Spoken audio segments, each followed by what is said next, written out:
What's up, space pirates? This is your Admiral, the certifiably suave Dr. Disaster, and Ubisoft right now kinda reminds me of the guy who has to fart in a crowded room, and he thinks maybe it won't be so bad, maybe nobody will notice, so he lets it go, and then, much to his horror, everyone in the room starts going, "Oh, damn!" And then, to make matters worse, everyone suspects that this particular guy, that Ubisoft, was the one responsible for the eye-wateringly awful stench that has filled the room, and what he thought was something harmless has instead turned into a social nightmare, and eventually, he has to admit, "It was me!" That is what we have going on with Ubisoft right now with regards to the leaks that we saw for the Prince of Persia Sands of Time remake that is coming out pretty soon. Take a look at this right here. The images on the left are from the original Sands of Time game depicting the Prince and Farah, and considering that we are talking about PS2 era graphics, they look pretty good.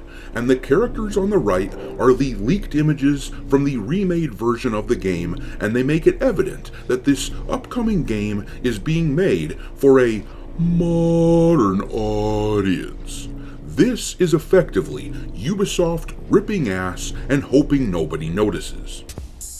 But unfortunately for Ubisoft, these leaked images spread across social media like wildfire, and people have been ripping this apart like crazy to the point that the official Prince of Persia account on X actually just tweeted this out, saying that this is the concept art for Farah. But look at these two images side by side and tell me, how in the hell does a AAA artist miss by this bad? And the answer is, of course, that this was done on purpose. Ubisoft was mortified to see that the meager stock gains that they netted this past week were wiped out yesterday, and now they are in damage control, trying to convince everyone that Farah isn't going to be the latest in a long line of uglified female characters in gaming. They're trying to convince us now that the stench of what they've done isn't so bad.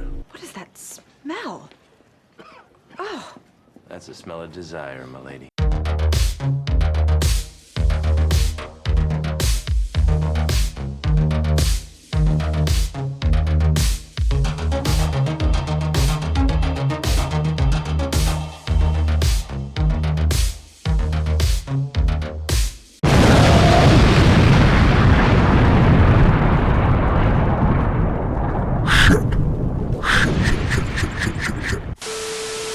Alright, me hearties, make sure that you hit the like button on this video, share it with your friends, and subscribe to the channel if you haven't already. I've had a lot of people tell me that they have been unwillingly unsubscribed to the channel. Almost every day I hear from someone who says they didn't believe me when I talked about this phenomenon, but then they noticed that they themselves were unsubbed from the channel. I don't know why it happens, but I hear it a lot. So, look into that. I will be making this portion of my video skippable by making it into a chapter on the video timeline, but I do need to keep saying this because the amount of people telling me it happens to them is unbelievable. Anyhow, let's take a look at what Ubisoft has cooking with Prince of Persia Sands of Time. Now keep in mind that it was announced at the investor call for Ubisoft back in the spring that this fiscal year, this game would finally be released. It was originally announced all the way back in 2020 and was supposed to come out in January of 2021, but negative feedback caused the game to get delayed a whole bunch of times, so now, finally, the game is supposedly coming out before the end of Ubisoft's fiscal year, which ends on March 31st. The speculation has been that Prince of Persia will release in January or so, but nothing has been set in stone. That context is important when we look at this here. This tweet comes from the official Prince of Persia X account, assuring everyone that this is what Farah is supposed to look like in the game. But really, what this post of theirs accomplished in my mind is that they confirmed that the leaks are real. Not only that, but it shows how willfully the artists got things wrong, and now there isn't much time to fix the characters. There is only a few months before release, but look at these new versions of the characters again. Frankly, they look like they're from India, not Persia, and this is unsurprising considering that the game was originally being developed by two Indian Ubisoft studios, specifically Ubisoft Mumbai and Ubisoft Pune. And now, here was Grum's response to this post from Ubisoft as they tried to put out the flames. He said on this X post, "No, I'm not buying this line of corporate planted BS for Prince of Persia. Are you? The concept art is not the end target, but the first target. And artists, especially AAA artists who are supposed to be the best, would not miss by that much on the initial pass. Everything is completely different. It's like they dismissed the concept entirely. Now that the cat is out of the bag and Ubisoft got caught, this smells like planted/leaked damage control. If so, let's hope they pause and redo Farah. Of course they will claim it was always the plan, but we know otherwise. If Ubisoft is even kind of sane, they will make sure that Farah looks like the concept art, but Ubisoft clearly is far from sane. After all, this news has come from the leak as well. They've turned Farah into a woman who don't need no man. This article is from VGC talking about it. The article says, slides from an internal 2024 Ubisoft presentation deck were revealed in a YouTube video earlier today, including motion capture clips,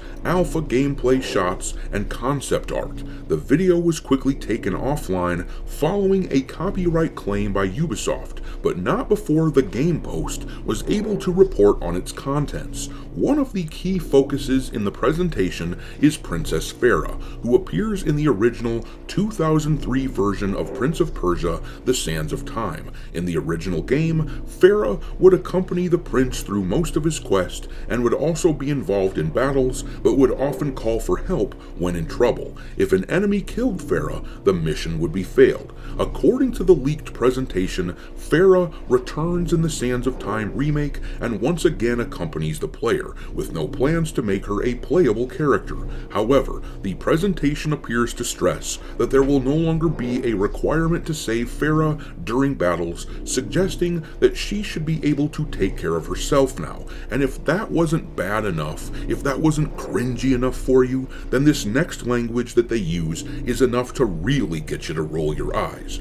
In this new game, combat has been modernized, blending familiar acrobatic attacks with new advanced acrobatic moves. It reads, time powers have been enhanced to offer a wider array of options in battles. The combat system and enemies have been revamped. New ways to defeat enemies, improved boss fights. From now on, Farah is a true ally, capable of fighting independently with her bow and executing cooperative attacks. There is no longer a need to protect her. So it's no longer the same game. That's what they're telling me here. So there is no longer any reason for me to even give a shit about buying it. I sincerely, though, don't understand what these game companies are thinking when they pull this garbage. They put out a remake of a classic game and then change it in some fundamental way in order to suit their progressive sensibilities, which makes the veteran gamers, many of us who loved the original games, we decided that this isn't for us, and now Ubisoft is stuck in a place where older gamers aren't interested because they've changed the game into something wholly unrecognizable, and naturally, newer gamers aren't particularly interested because they don't have the ties to the IP, the nostalgia that would drive them to purchase a remade version of a classic. The question becomes, when you look at a game like this, who in the hell is supposed to be the target audience, and why aren't they making it for them? It's obvious Ubisoft doesn't have a clue, which is why their stock price has been in the dumps so badly in the past few years. They saw a small spike the other day on their stock price when they announced that actually the company wasn't getting bought out and that the Tencent deal had come through, and now Ubisoft was able to pay their bills. And I mean that literally. Now they could actually pay their bills. The Tencent deal saved their bacon. But if you look here at the stock chart, this flat line here is the week or so where Ubisoft froze the stock prices, and this here is the spike they got when trading resumed and they had lukewarm news to report. And then this fall right here represents yesterday, which was when the Prince of Persia leaks came out, and now the gains that they got were erased, which is really a microcosm of how Ubisoft has been operating in the past several years. They hype something up, get some people excited, but then we are always reminded that, yup, we're still talking about Ubisoft here, and the excitement fades, and more resentment towards the company sets in. But I'm gonna leave it there. Ubisoft really messed up with this design for the Prince of Persia characters. Do you think they will try to fix Farah before the game comes out, or will they try something else? Drop your thoughts into the comment section below, and we will talk there. Thanks for watching, me hearties. If you haven't already, your Admiral is inviting you to subscribe to the channel and become a part of the crew. Life as a space pirate may not be glamorous, but there's always plenty of booty.